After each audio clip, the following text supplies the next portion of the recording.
everybody, Mom H from Honey Homestead. And if you can see right there, that's Honey chowing down on a round bale. Welcome to the Great White South. Yeah, this is the snow that we got yesterday, making life interesting. We have not lost power. We're doing fine. We're supposed to have a melt tomorrow. We're getting a little bit of melt right now. And so I've got a bucket down here collecting some water for the critters.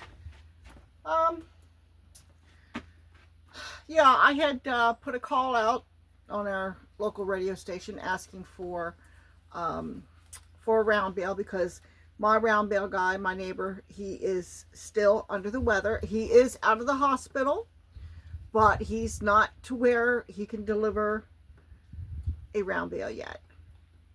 I mean, he was kind of talking about possibly, I said, look, don't you worry about me. I'm fine. I have hay. You just worry about getting yourself better. Okay? So, cold wind. Oh. So, please continue to pray for my neighbor, that he continues to recover, and he does well. At least he is home from the hospital, and hopefully it's a good thing. If I get a chance, I'll pop in to see him. I have a lot of work to do here, but having that round bale for Honey is a huge help.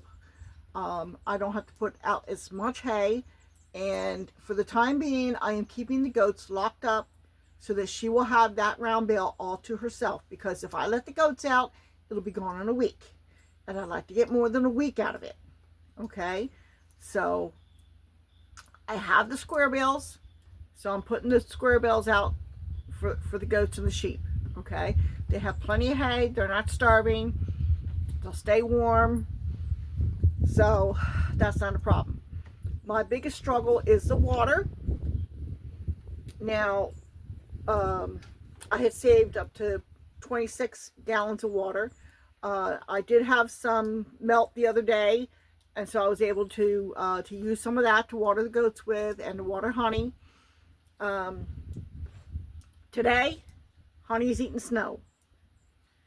But I do have some water. I just don't have enough for everybody, and she drinks a lot of water. She'll be fine for today. Okay, it's not a major issue. She's a very resourceful horse, and if she needs something, she knows where to go and get it. There may be water down in the creek that she has access to. We had quite a bit of rain and everything before the storms, so there's good possibility there's water down there for her to access. So I'm not worried about Honey. She'll be fine. And tomorrow we're supposed to be up in the 40s, so that's gonna be wonderful. And I will take that melt that we're going to have, and I will start to fill up more water bottles, the ones that I emptied, so that I can continue to water the animals. Now, this has been, having to do this, it makes life harder. It does, I'll be honest. But next year, hopefully, if we can get this other project finished, somebody sent me years ago, and I'm sorry, I forget exactly who it was. I have to go back and look and see, but they sent me a hydrant, a frost-free hydrant, and for the longest time, I could not figure out where on earth should I put it, and I just, it was in the back of my mind, periodically thinking about the water and everything like that, and trying to figure out where would be the best place. Well, dummy me, it takes me a while sometimes. The best place for me to put it is down by the water trough. Okay, that services both sides, services Honey's side and the goat side. Okay, and I will bury the line, which is going to be fun, and put the hydrant in right by that water trough, so that okay, I won't be able to connect the hydrant to the float in the water trough during the winter. Okay, I won't be able to do that because it'll freeze. But I will have access to water so that I can fill the water trough a little bit each day when we have the deep freeze, okay? And so that will give them access to fresh water. It's still something I'll have to do every day, but it won't be nearly as difficult as having to lug multiple gallon jugs of water, okay? So that is the plan at this point, is to bury the water line so it's deep enough so that it won't freeze, and have connected to the frost-free hydrant right there by the water trough, so that we won't have to lug water next year. Not going to help us this year. We'll just have to muddle through. But next year it should be much better. All these things that, you know, improve life around here, make things a little bit easier. The hard part is the process getting there, okay? But anyway, water's working fine so far from the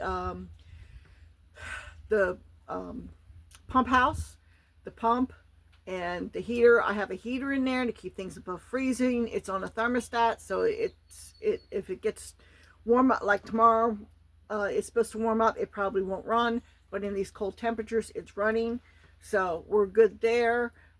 Firewood's on the back porch. I've got another couple loads of firewood ordered for next week, so we're getting there. We're getting there.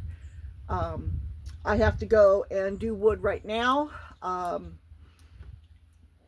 It's like, wash dishes, do wood, wash dishes, do wood. Well, I can wash dishes after I'm done doing wood, I guess.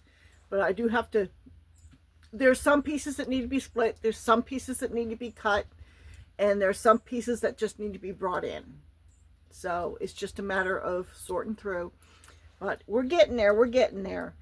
So anyway, I just want to touch base with you and let you know how much snow we had. I think it's about, I scooped some of this snow off. I think we got maybe about 4 inches.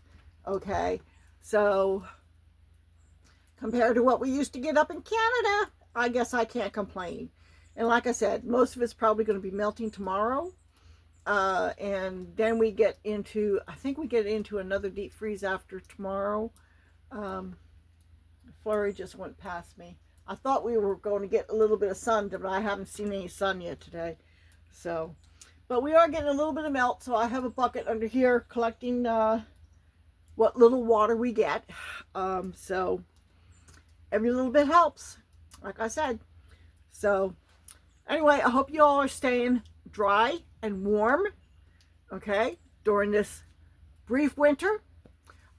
It is supposed to warm up for February, which I'm very grateful, seeing as I have one ewe, because I don't know exactly when she was exposed to a ram, and just looking at her, she could lamb anytime in February. It's a possibility. So I'm praying that she goes longer rather than earlier. She may be the first one to give birth. I know all the goats are due the first week in March. I'm trying to think. I have to check my records. It's a possibility there might be one that might be due a little bit later in March. But I know that at least most of the goats are due the first week of March, and the other ewe, I think she's going to be due a little bit later in March. So it's just Blanche is the one who we don't know. We don't know. Could be February, could be early March. Don't know. It'd be nice if it was in March, but hey, it is what it is. So anyway, Mom H with Honey Hollow Homestead, touching base, and I will talk to y'all later, okay? Have a good one. Ooh, you gonna work?